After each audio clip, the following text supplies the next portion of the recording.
atsika fa ny fahasoavan'Andriamanitra miaraka amitsika.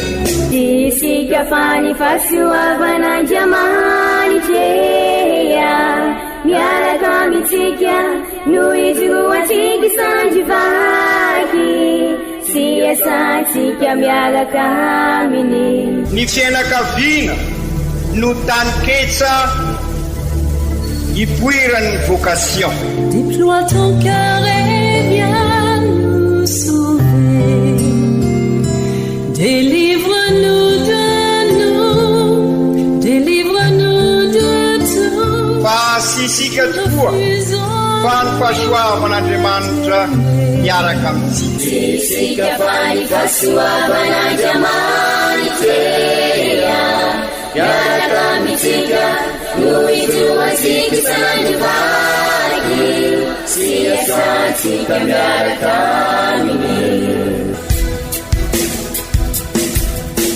Fa olo raika atokotran'isika ao aminy, fianakaviana iray ao aminy, tsy misy hevitrevitra. Ny olo no mampizara indraindray fa Andriamanitra i Jesoa lay mpiantony tsara ran'olotra ny aina olo raika.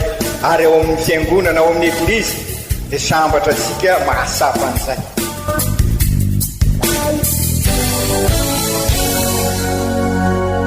Olo araiky atsika atambatry ny fanahy masina kamiray. Olo araiky ao amin'ny Kristy. Fandaram-pampianarana iarano amin'ny son excellence Monseigneur Benjamin Marc Ramarson eto amin'ny radio Fania.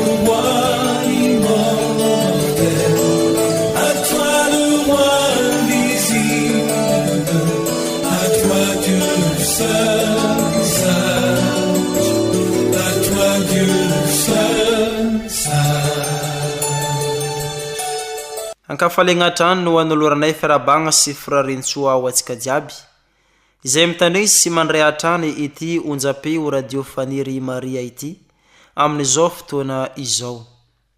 Metoy atrano ny fandalinantsika ny finoantsika amin'izao vanim-potoana tsotra mandavantaona izay omeny eglizantsika. Tsy Andriamanitra lavitra ny Andriamantsika fa mikolokolo sy mikarakara ano manome izay mahasoantsika ary eo afovoantsika mandrakariva izy. Amin'ity alahady FAHA-16 tsotra mandavantaona ity dia omeny eglizy loha hevitra atsika dia ny hoe maeza mampiantrano an'Andriamanitra. Hoenointsika sy oraisintsika ampinoana sy ampitiavana ireo vaky-teny masina omeny eglizantsika amin'ity alahady FAHA-16 tsotra mandavantaona taona D ity sy ny fampianarany ray aman-drenitsika dia Monseigneur Archevêque Benjamin Marc Ramarson.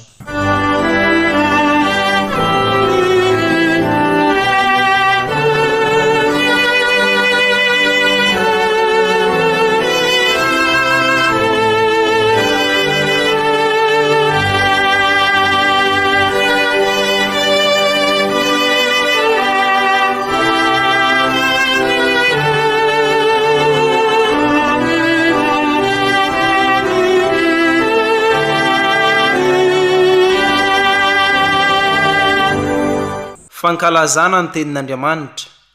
Vaky-teny masina voalohany. Boky Jenezy. Tamin'izany andro izany, ny tompony iseho tamin'ny Abrahama teo amin'ny loasany Mambre, raha ilay nipetraka teo ambaravarany iny izy, tamin'ilay nigaigaina iny ny andro. Nanompo ny masony ary nijery izy, ka indreo olona telo lahy nijoro ny fanandrify aminy. Vao nahita azy izy dia niazakazaka avy eo ambaravarany nitsena azy. Ary rehefa niankoka tamin'ny tany izy dia nanao hoe, Tompo ô, raha nahita fitsia eo masonao aho, aza dia lalaovina fotsiny lahy ny mpanomponao. Fa oka angalana rano kely ianareo anasana tongotrareo.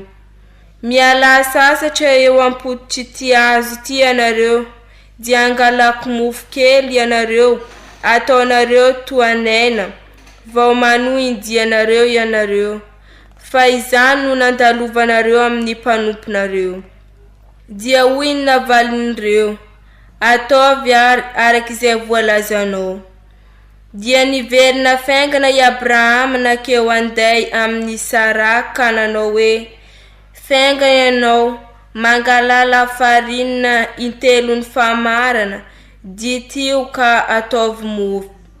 Aveo i Abrahama dia nandeha faingana ho any amin'ny andianomby, dia naka zanak'omby anankiray tanora sy tsara izy, ary nomeny ny mpanompony izay nahandro izany faingana. Dia nandray mena-dronono sy ronono mba amin'ilay zanak'omby efa nandrahoina izy, ary narosony izany teo anoloan'izy ireo, ary izy kosa nitsangana teo anilany teo am-potikazo. Ary nihinana izy ireo, raha efa izany dia hoy izy ireo taminy, izay Sara vadinao, hoy ny navaliny, ao andeha ao izy. Ary hoy izy, iverina ty aminao indray aho raha avy taona toy izao, ary anana zazalahy Sara vadinao.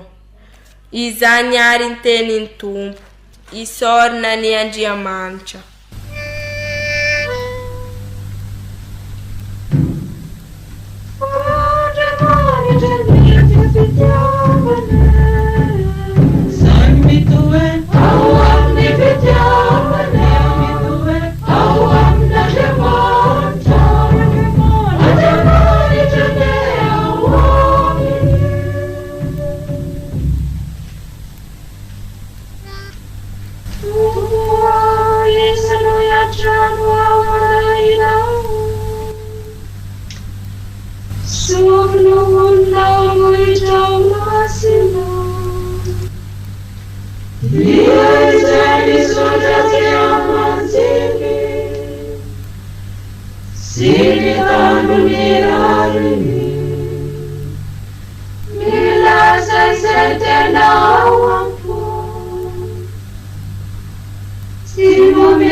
Vaky teny masina faharoa, taratasy ny masinda Paoly apôstôly ho an'ny kristianina tany Kolosy.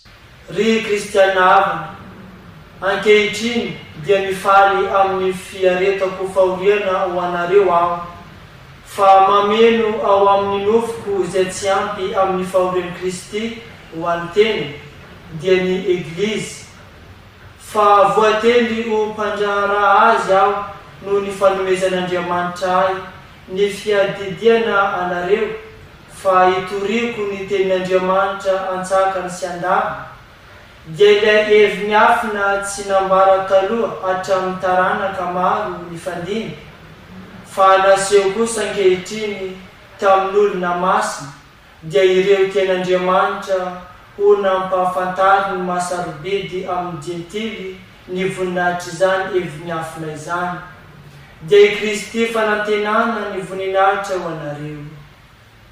Izy no torinay ary olon-drehetra samy ampandrenisinay sy ampianariny avokoa araka ny fahendrena rehetra, mba hahatongavanay ny olon-drehetra ho lavorary ao amin'ny Kristy Jesoa.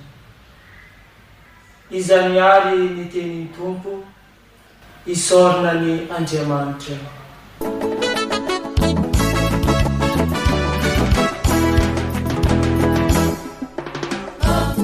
Alleluia, alleluia,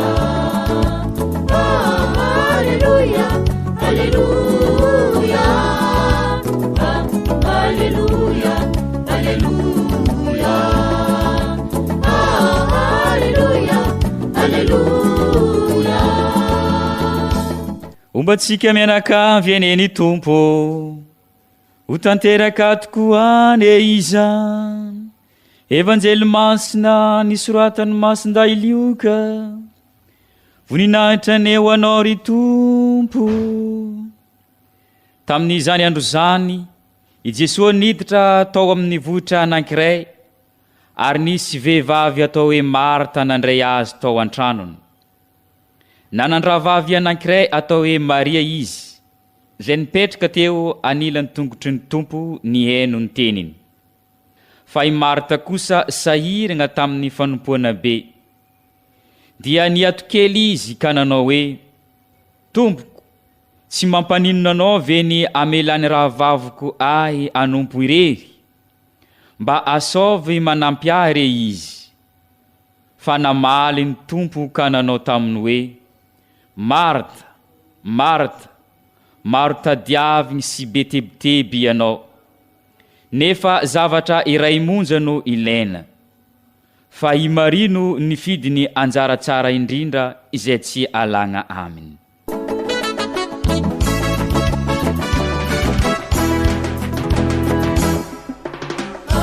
Alleluia, alleluia.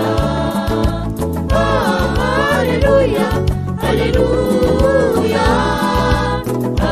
Alleluia, alleluia. Alleluia, alleluia. Izany ary ny teniny tompo deraneo anao ry Kristy.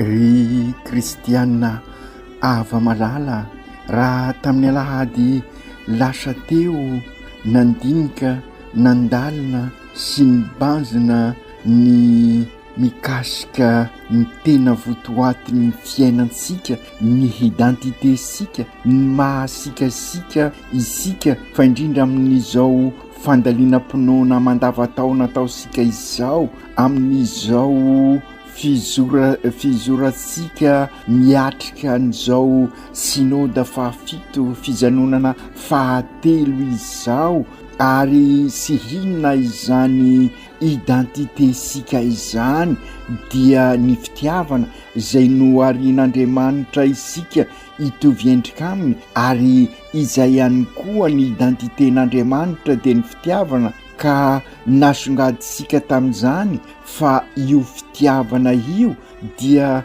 sy saintosainto ary lavitra ny fisarambelasi, satria mila fafoizana mitondra amin'ny fanimpona araky ny enisika tamin'ilay tantarany Samaritanina sara fanahy nikarakara'ilay naratra, ary sy iza io Samaritanina sara fanahy io isika fa i Jesosy izay nitondra tany amin'ny tranom-bahiny ny lay naratra ka nikarakara mikasika an'izay vonananjoan'ilay naratra, ary nilaza tamin'ny tompotrano, ary ny angavy an'io tompotrano io ikarakara lay marary. Raha tadiditsika sara dia nasongaditsika ihany koa fa i Jesosy mitodika amin'ny eglizy io, izy nanatona ny tranom-bahiny io ary miangavy ny eglizy, ary tsy iza zany ny eglizy fa isika no nanoloran'i Jesosy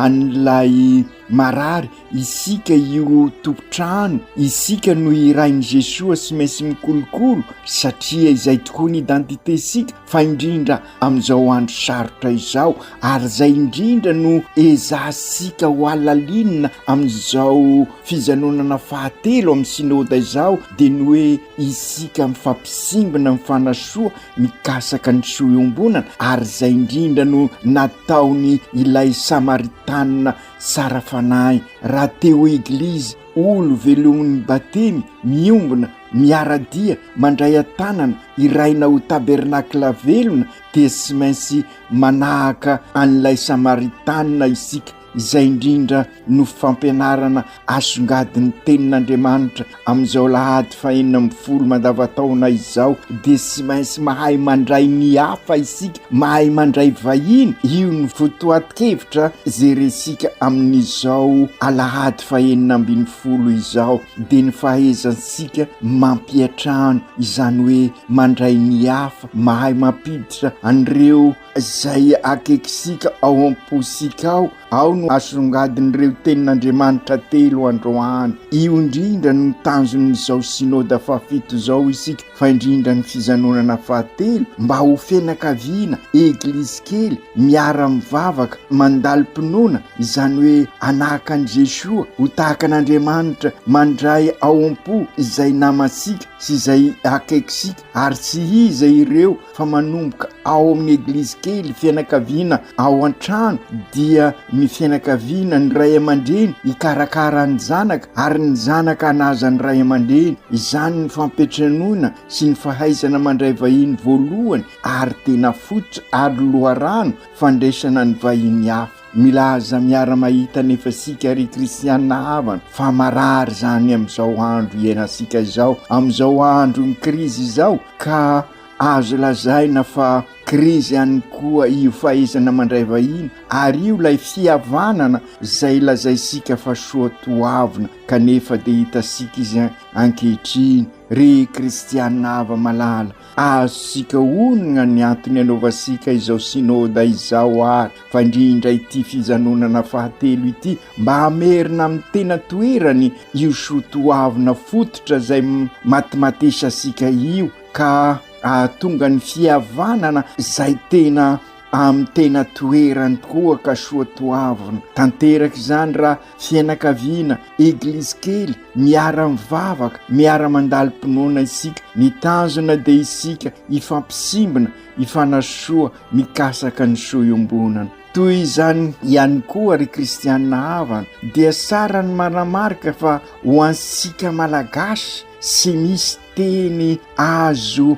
andikana ny teny hoe étranger. Raha teanao traduction io sika dia tonga dia miteny sika hoe vahiny, kanefa oka ho sapasika ary fantatra sika sara fa vahiny jiaby na lavitra izany na akaiky, satria anatiny mahasikasika malagasy ny mahay mandray sy mampiatrano, ka izany no mahatonga sika miroso amin'ny lalindalina koa amin'ny maha-kristianina mba ahafahasika ivelona bebe koa an'io fihavanana ary anisany identitény maha-kristianina ihany koa. Ka araky ny efa voalaza teo ao anatin'ny mahamalagasy isika ny mandray vahiny, ka voamainka sarasara kokoa ny ahaizasika mandray ny olona manatona sika. Raha tao teny hafa izany olo raika sika ziaby ka sy misy étranger ho asika malagasy, fa na niavana akaiky azy raha efa sy miara-monina amintsika ka tonga manatona sika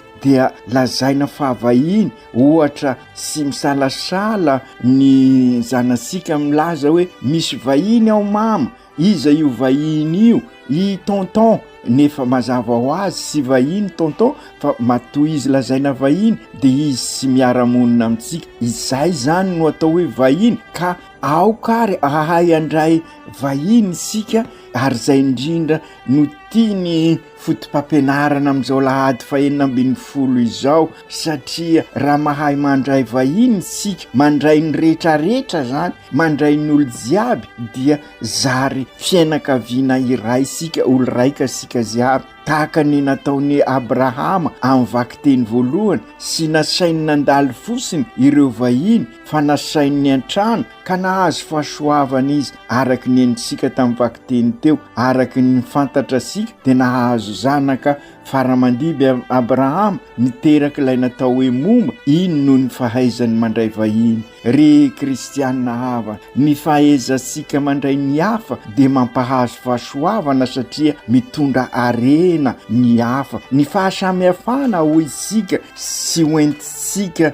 ifanaratsiana na azary fifanoherana fa raha mahay mandray an'izay fahasamihafana izay isika dia arena lehibe. Ny fahaizasika mikarakara, manao ny soa ny hafa, mahafoy ho an'ny hafa, mitady ny soa iombonana dia mitondra fahasoavana ho an'ireo raisina mazava ho azy fa ho ansika mandray ihany koa. Io no mahatonga ahy milaza amintsika matetika hoe raha manao ny asan'Andriamanitra isika izay sy inona fa ny asa-pitiavana, ny fanompoana, ny fahaizana mampiatrana, ny fikarakarana izay akeksika izay namasika dia Andriamanitra ny manao asasika. Hitasika izany fa tanteraka tokoa ny voalazan'ireo vahiny izay noresin'i Abrahama. Hitasika koa izany amin'ny evanjely izay nirenesika teo, ka hitasika ny nataon'ny Marta izay nikofokofoka ny karakara nanao ny asa rehetrarehetra mba ahatonga ny fahaizana mandray vahiny izay.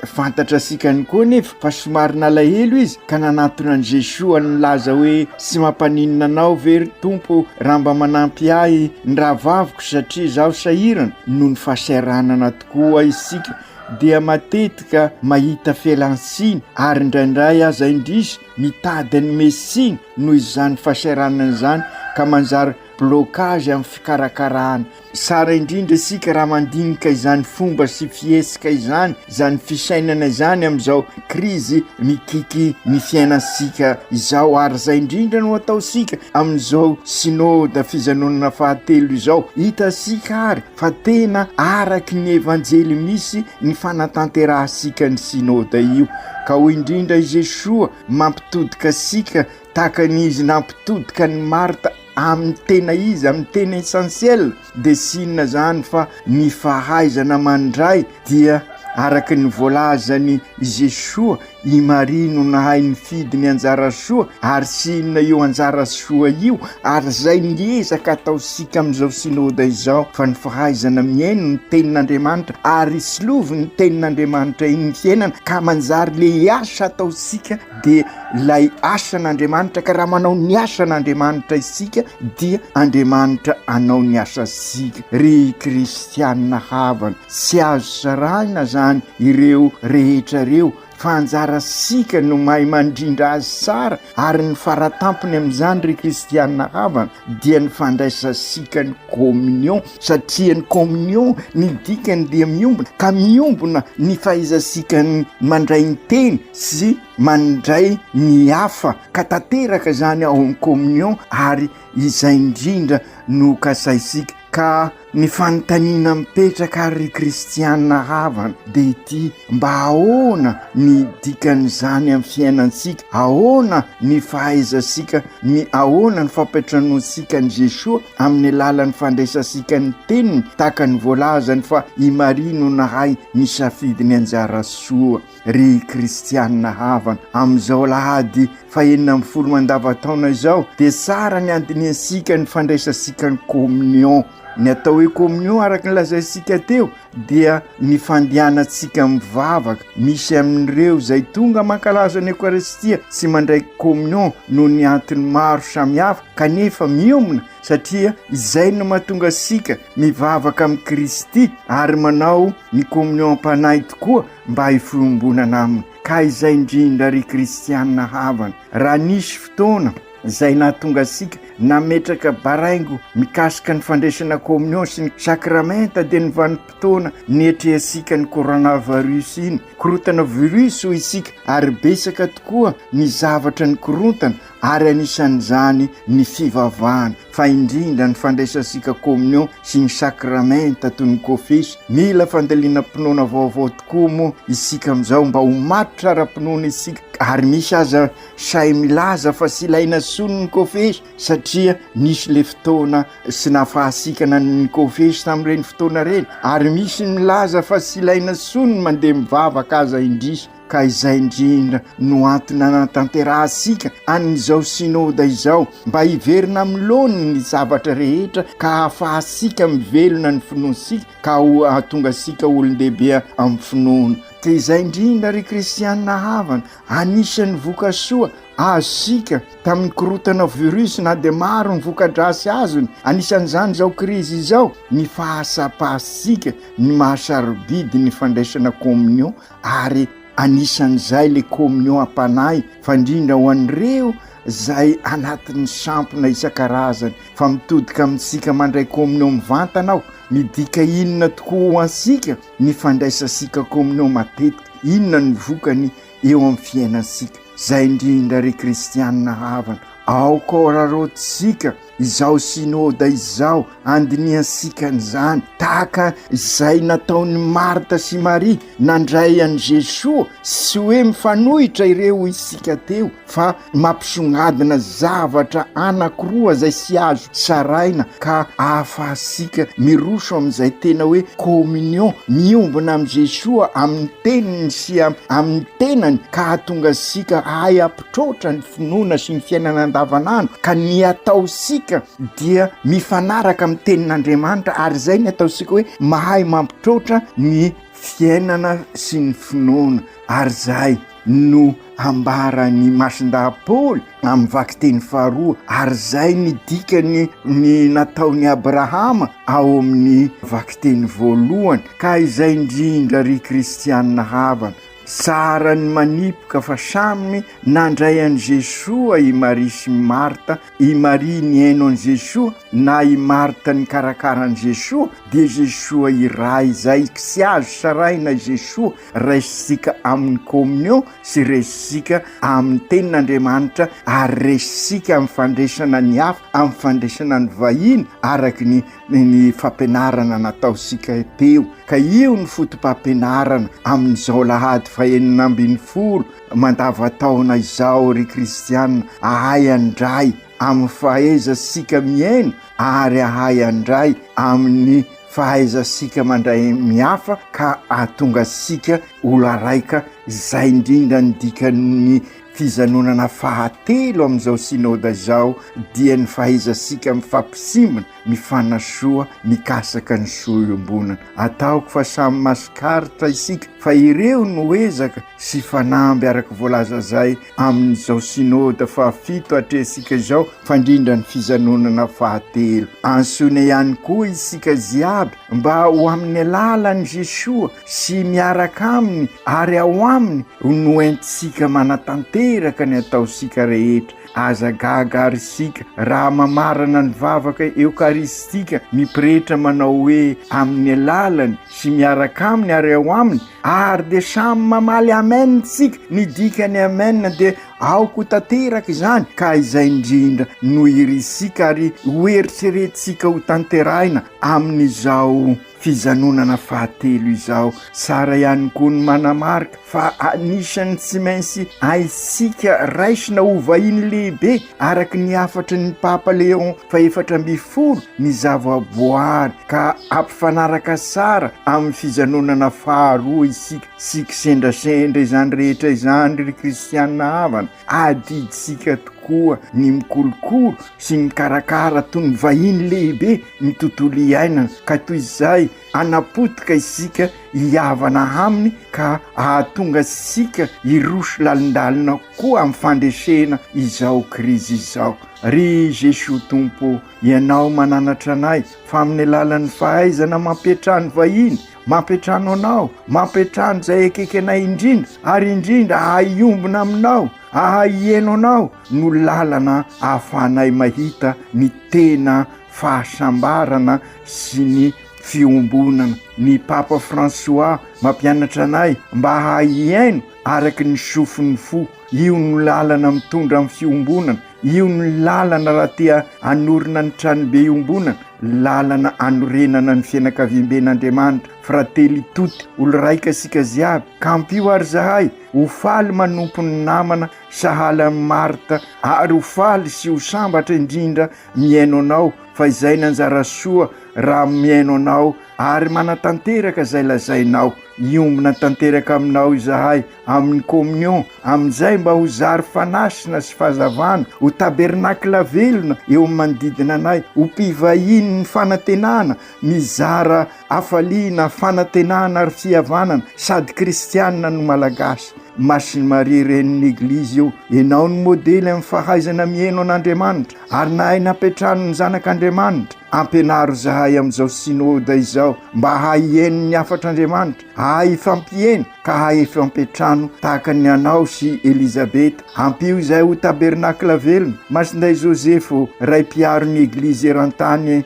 miova ny fisainana amin'izao, aleo very sy kalakalam-bola toy izay very sy kalakalam-pihavanana, ka ampio ary zahay ivelona ny tena maha-kristianina anay, ka amerina indray izay tena sotoavina izay fandrindra amin'izao taony zobily izao, ka ivelona ny maha-pivahiny ny fanantenana anay izahay, amafy fiadanana, afaliana fihavanana, lay fihavanana sady malagasy no kristianina, ka amerina indray amin'ny tena toerany io soatoavina matematesanay maminay malagasy io dia ny fihavanana, ka haizanay mandray ny vahiny rehetra ho avanay tokoa. Aoka tanteraka izany amin'ny anaran'ny Ray sy ny Zanaka sy ny Fanahy Masina. Amen.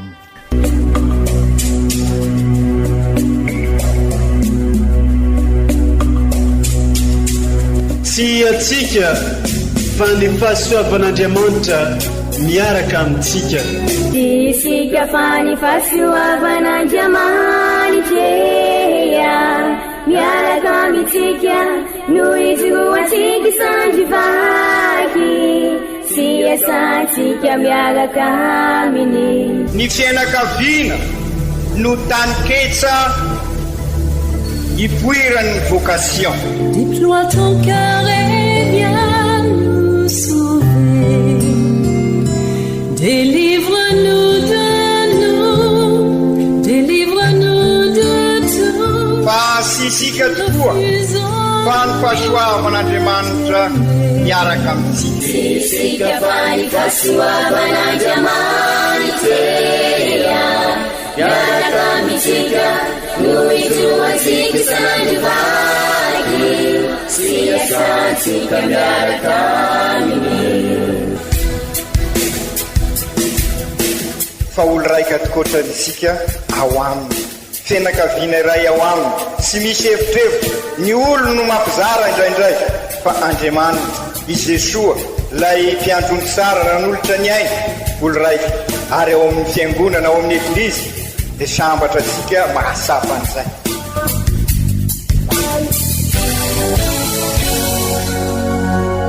Olo araiky atsika atambatry ny fanahy masina kamiray, olo araiky ao amin'ny Kristy. Fandaram-pampianarana iaranao amin'ny son excellence Monseigneur Benjamin Marc Ramarson eto amin'ny radio Fania.